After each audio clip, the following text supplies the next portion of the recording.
نوجوانوں کا کردار۔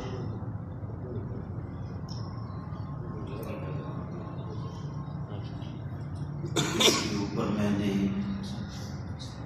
چند لمحے گفتگو کرنی ہے۔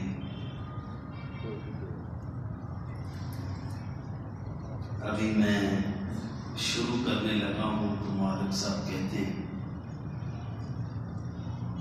آج کا جشن اور میری مرضی، اس کے حوالے سے بھی آپ کچھ عرض کر دیں۔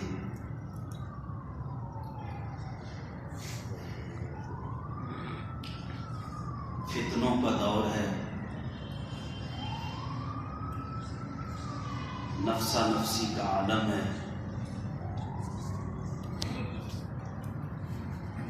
دین کے ساتھ تعلق کمزور ہے، دنیا اور شیطان کے حملے ہر طرف سے بار بار ہو رہے ہیں۔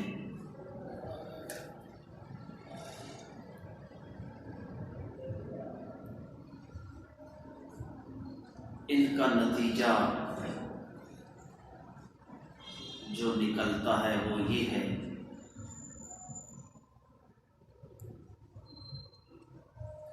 دین کا بیڑا غرق کرنے والے مولوی ہیں۔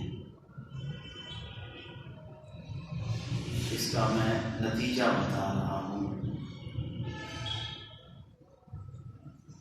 مولویوں کو دین کا کیا پتہ۔ دوسری بات، مرد کے ساتھ تعلق کیوں ناجائز ہے۔ تیسری بات، میرا جسم میری مرضی۔ چوتھی بات، دین علیحدہ ہے، سیاست علیحدہ ہے۔ پانچویں بات، ہر کوئی بندہ عالم ہے۔ چھٹی بات، میں بیان کرتا جاؤں تو غالباً بہت ساری باتیں نکل آئیں گی،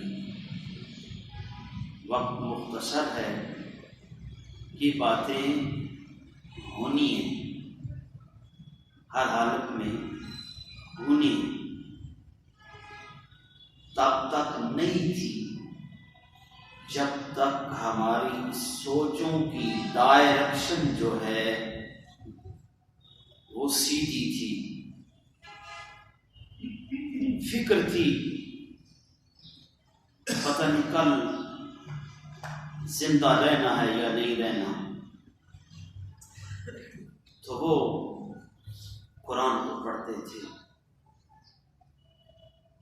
3 گھنٹے تک لوگ رات کو دن کو بیٹھ کے علماء کا بیان سنتے تھے۔ ایک بزرگ گلی سے گزرتا تو گبرو جوان نگاہیں نیچے کر لیتے تھے۔ بھرے مجمع میں ایک بابا اگر آ جاتا، چلم سگریٹ لگانے والا، اس کو چھپا لیتا تھا۔ اس کی وجہ کیا تھی؟ دل کے اندر غیرت ایمانی، نگاہوں میں حیا تھا۔ آج نہ باپ کی قدر ہے نہ بزرگ کی قدر ہے۔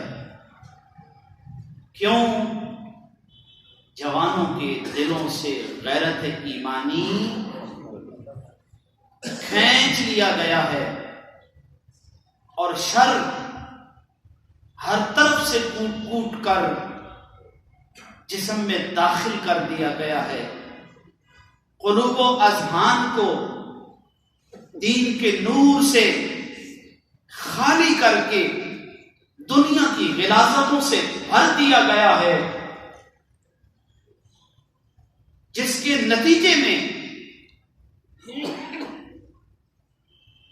عورت اٹھ کے یہ کہنے پہ مجبور ہو چکی ہے میرا جسم اور میری مرضی. مرد کا مرد کے ساتھ تعلق اسلام کو کیوں برا لگتا ہے؟ دین کا مولوی کو کیا پتا؟ میرے بھائی یہ ہونا ہے. اقبال نے اب نہیں پہلے کہا ہے تیری خاک میں ہے اگر شرر، تو خیال فقر و غنا نہ کر کہ جہاں میں نانے شعیر پر ہے بیدار قوت حیدری. اگر شر ہے دماغ میں، شر ہے دل میں، تو کبھی ایسا ہو نہیں سکتا رب وحدہ لا شریک تجھے عنایت سے مالا مال فرما دے. اس کا نتیجہ یہی ہوتا ہے جو ہو رہا ہے. میں تو 1995 سے ٹی وی سے دور ہوں.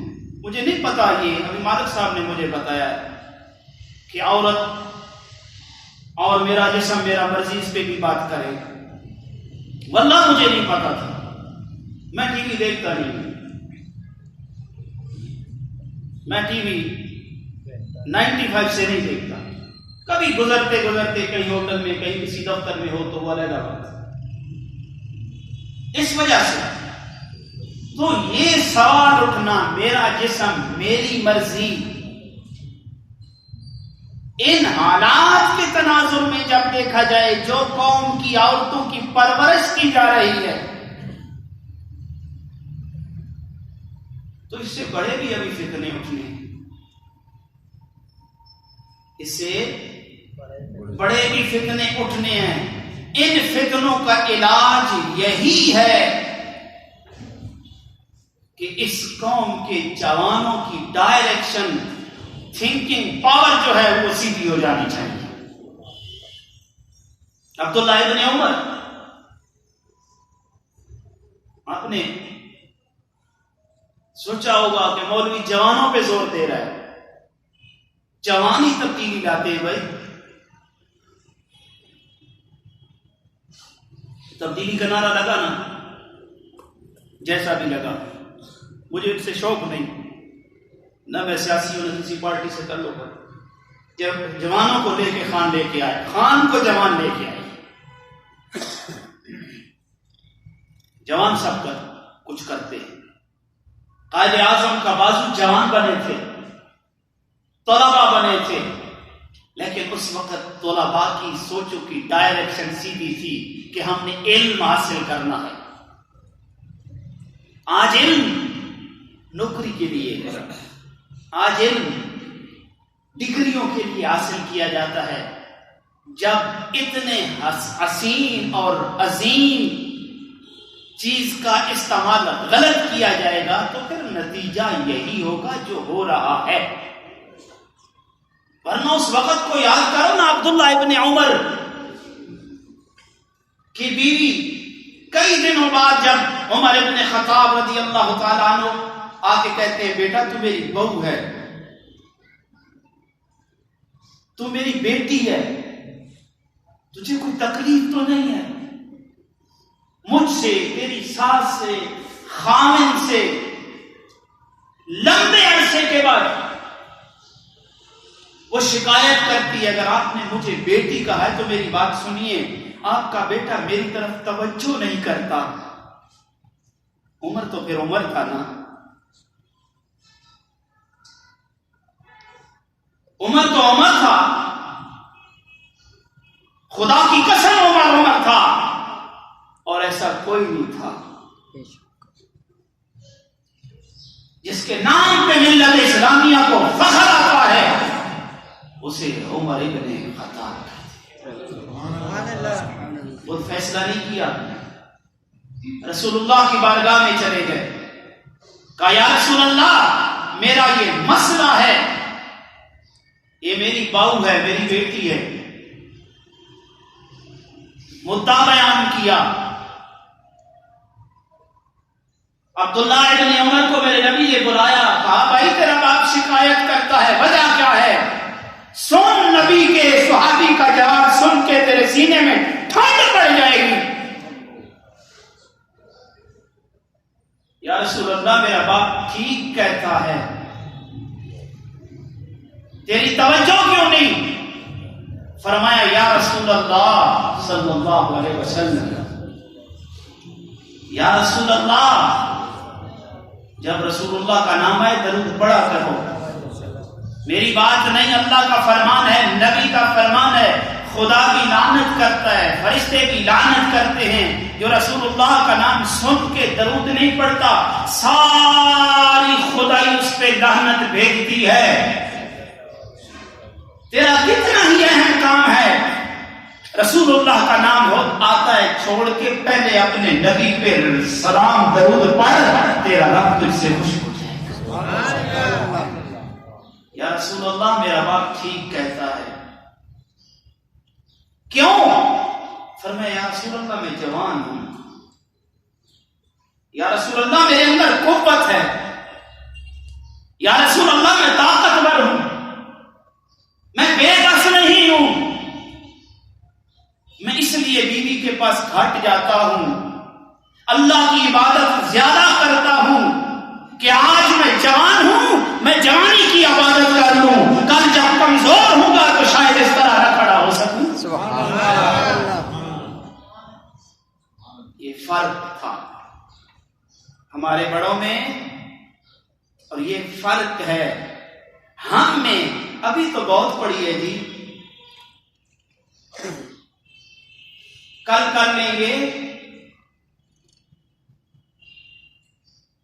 ماں ہی کہہ دے گی، باپ ہی کہہ دے گا، او بھائی ابھی تیری مسجد ہی بڑے رہنے ہیں بھائی یار، ابھی کون سی عمر ہے تیری؟ اوے اللہ کے بندو، جب اللہ کی ذات کے ساتھ تعلق مضبوط ہوگا بندہ ڈیٹریکٹ نہیں ہوگا۔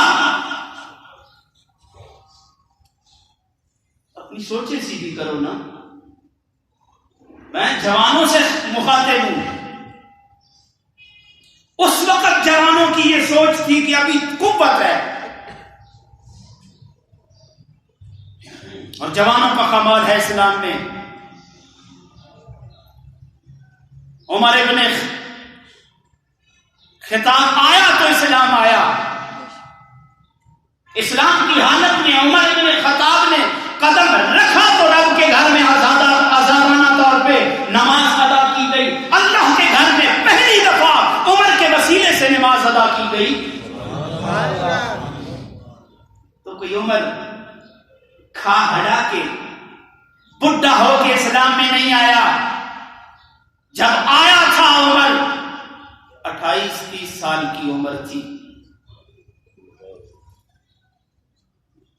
کتنی؟ یہاں پہ تو 28 سال ایم اے کی ڈگری رات میں اٹھا کے در در کے دھکے کھاتا ہے، مجھے نوکری نہیں مل رہی۔ کبھی آج تک کوئی بھوکا مرا ہے؟ جو اللہ نے دیا ہے اس پہ شاکر ہو جاؤ، خدا کی قسم کر بھی سکون مل جائے گا۔ لیکن جس قوم نے سنتوں کا بھی اشر نشر کر دیا ہو، ولیمہ سنت ہے نبی، سب کہتے ہیں جی سنت ہے، اب وہاں پہ تو ہم تو پنجابی میں باجی کہتے ہیں، پتہ نہیں ہم لوگ کیا کہتے ہیں، دینا۔ جب سنت پہ یہ آ جائے گا تو پھر سنت کدھر جائے گی؟ پھر وہ سنت نہیں ہے، پھر یوں کہو وہ رواج ہے، پھر وہ رواج ہے۔ تو عرض کر رہا ہوں،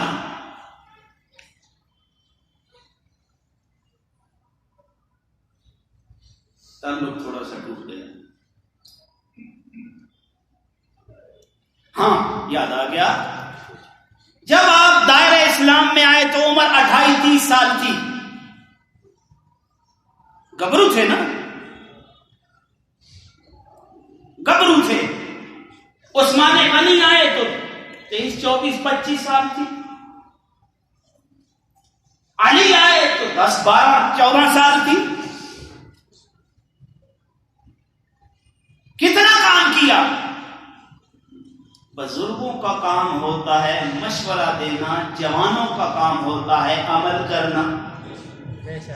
نہیں سمجھ آئی میری بات؟ بزرگوں کے پاس لوگ بیٹھا کرتے تھے اندر کی پیوریفیکیشن کے لیے.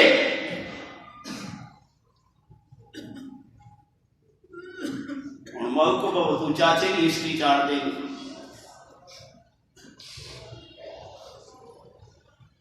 حاجی صاحب کو کہو تو کسی اور نہ کٹا کر دینا. جی ہاں پھر یہ ہونا ہے جی میرا جسم اور میری مرضی.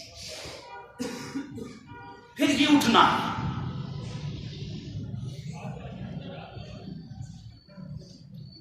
تو وہ جوان تھے، اس لیے میں جوانوں سے مخاطب ہوں.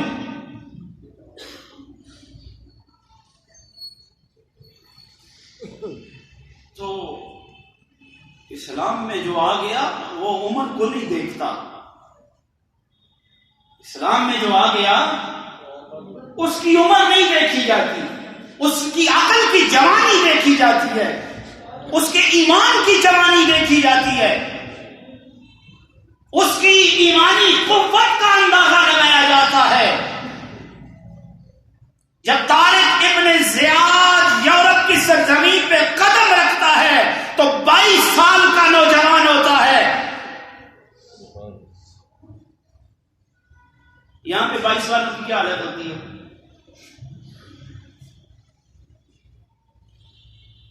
بیس 22 والوں کی کیا حالت ہوتی ہے؟ چکر لگ رہے ہوتے ہیں. سندھ کو فتح کرنے والا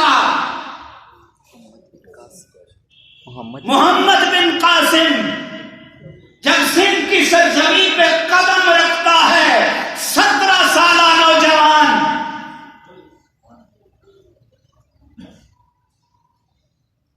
جب شیروں کو ریچھ اور بندر بنا دیا جائے نا، پھر نتیجہ یہی نکلتا ہے جو نکل رہا ہے میرا جسم اور میری. اس لیے میرے نبی نے فرمایا عورت 4 کو جہنم میں لے کے جائے گی. باپ کو، بھائی کو، بیٹے کو، شوہر کو. یہی کنٹرول کر سکتے ہیں نا، یہی کنٹرول کر سکتے ہیں نا، کوئی دوسرا تو نہیں کر سکتا. تو جب بھائی نے موٹر سائیکل پہ پیچھے بٹائی اور اس کو گود کہتے ہیں، تم پتہ نہیں کیا کہتے ہو، میں تو پنجابی ہوں بھائی. یہ گود موٹر سائیکل پہ بیٹھی ہے، پیچھے یوں یوں کر رہی، ادھر ادھر.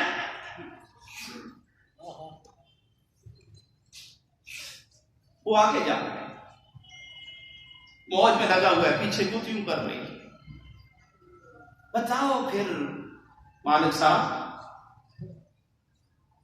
پھر میرا جسم اور میرا مرضی کہنا کوئی معمولی سی بات ہے؟ 17 سالہ نوجوان جب قدم رکھتا ہے تو سندھ کا کلیجہ ہلا دیتا ہے، اور جب ملتان کی سرزمین کو چھوڑتا ہے تو عورتیں پٹ پٹ کے رو رو کے کہتی ہیں آج کے بعد ہمارا رکھوالا کون ہوگا. 17 سالہ نوجوان، اور وہ نوجوان جن کا ذکر میرے رب نے قرآن میں کیا ہے، نحن نقص عليك نبأهم بالحق انهم فتية آمنوا بربهم وزدناهم هدى. جن کے واقعے کو رب قرآن میں کہتا ہے ام حسبت ان اصحاب الكهف والرقيم كانوا من آیاتنا عجبا. یہ اصحاب کاف والا واقعہ جو ہے اس کو ذرا معمولی نہ سمجھنا، یہ ہماری نشانیوں میں سے عظیم نشانی ہے. کہتا کون ہے؟ رب. ہماری نشانیوں میں عظیم نشانی ہے. اللہ کہتا ہے نحن نقص علیک نبأ، ہم ان کی خبر تیرے اوپر محبوبہ بیان کرتے ہیں جنہوں نے مجھے ایک مانا، جنہوں نے انہم فتیۃ آمنوا، وہ ایمان والے جوان تھے، ایمان والے جوان تھے، 18 سے 30 والے، 18 سے 30 والے جوان تھے، بابے نہیں تھے۔ قالوا ربنا رب السماوات والارض، کہنے لگے اللہ ہمارا رب ہے جو زمین و آسمان کا رب ہے، لن ندعو من دونہ الہ، لن ندعو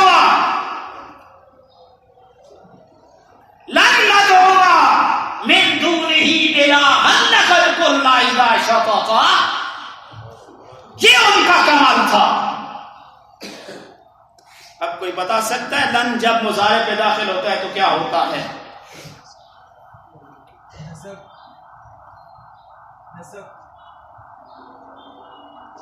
نصب بھی دیتا ہے اور تاکید بھی پیدا کرتا ہے۔ لن ندعو من دونہ، اللہ کہہ رہے، وہ کہتے تھے ہم ہرگز اللہ کے علاوہ کسی کو نہیں مانیں گے۔ ہم نے پھر ان کو دنیا کے لیے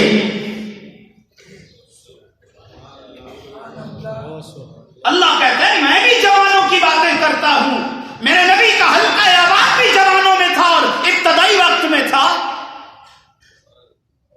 جب جوان ڈگریاں اٹھا کے بیٹھتے رہے ہیں، کبھی ایم پی اے کے بعد یہی کرتے رہے ہیں، نوکری چاہیے، نوکری چاہیے، نوکری چاہیے، تو پھر اللہ تو چھوڑ دیتا ہے۔ اللہ کے گھر میں آؤ، اللہ کا سہارا پکڑو، اس نبی کے امتی ہو، خدا کی قسم جس کے اگلے بھی اور جس کے پچھلے بھی زمانوں جیسی کوئی مثال نہیں دے سکتا۔ سارے مذاہب کو کھنگالو، ساری قوموں کو کھنگالو، سارے ادیان کا مطالعہ کرو، کسی ایک دین میں اسلام کو چھوڑ کے بتا تو دو نہ ذرا جن کے لیے آگ نے اپنے سینے میں جگہ رکھی ہو۔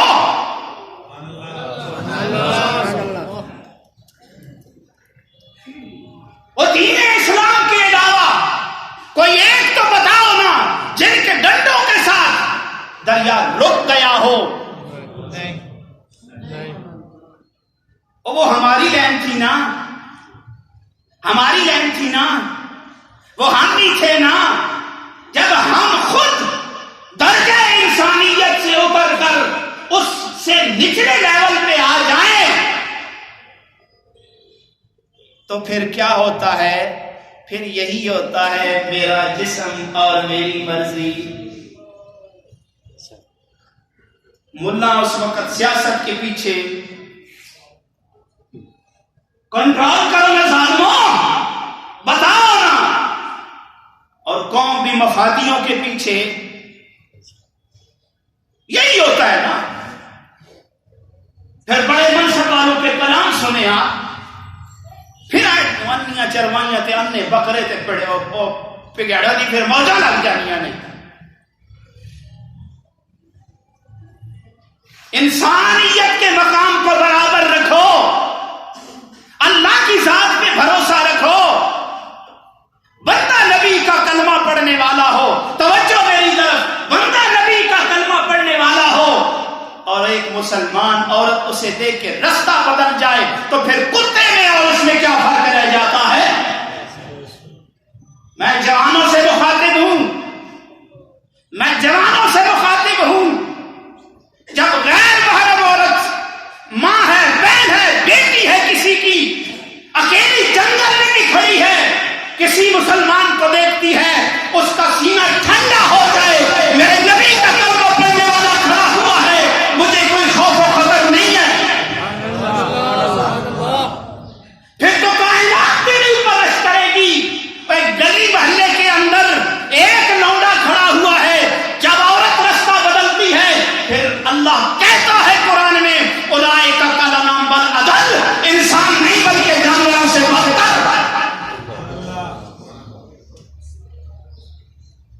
اپنے بڑوں سے تو سیکھ لو نا. ملا کو دین نہیں پتا تو تیرے باپ کو پتا ہے. میں یہ کہتا ہوں جب شیروں کو نکیلیں ڈال دی جائے، یا وہ آج کل تو دیکھتے ہو نا وہ کیا نام ہے ڈسکوری، 5-7 لکڑ پکڑ اکٹھے ہو کے شیر بھی اپنی تم ٹانگوں میں دبا لیتا ہے. کبھی کبھی لگڑ مگڑ بھی کام کر جاتے اور لگڑوں مگڑوں کے پیچھے چلتے ہو. اس رب کو چھوڑ کے اللہ کے گھر میں آ جوان ڈگریاں ہاتھ میں پکڑ کے ٹکے والوں کے سامنے یہی نہ کر. اس موسیٰ کا واقعہ ذہن میں رکھ، قدم تو اٹھا برکتیں میرا رب ڈال دیا.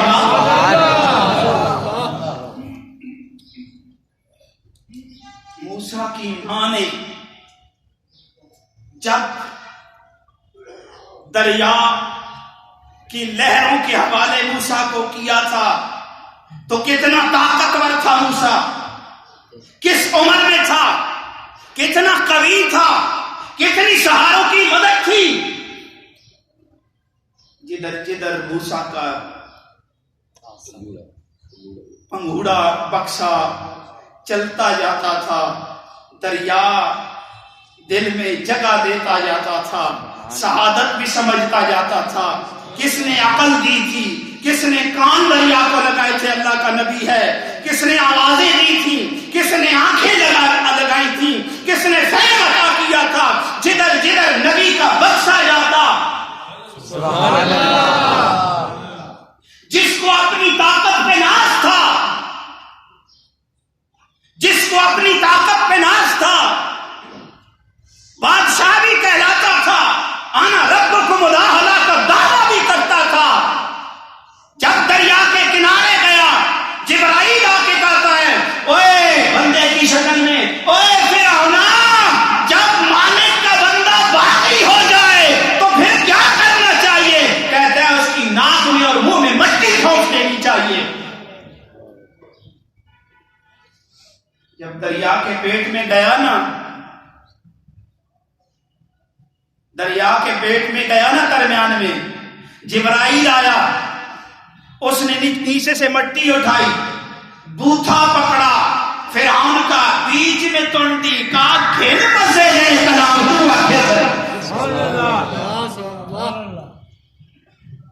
نہیں سمجھ آئی. اور طاقتور ہے، رب ہونے کا دعویٰ بھی کرتا ہے، فوج بھی ساتھ ہے. اتنے طاقتور کو دریا اپنی لہروں کی نظر کر دیتا ہے، کمزور موسیٰ کو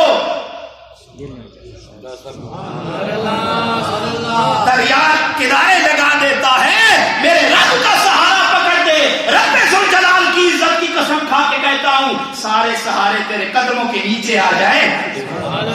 بندہ تو بننا، اپنے منصب اور مقام کو تو پہچاننا.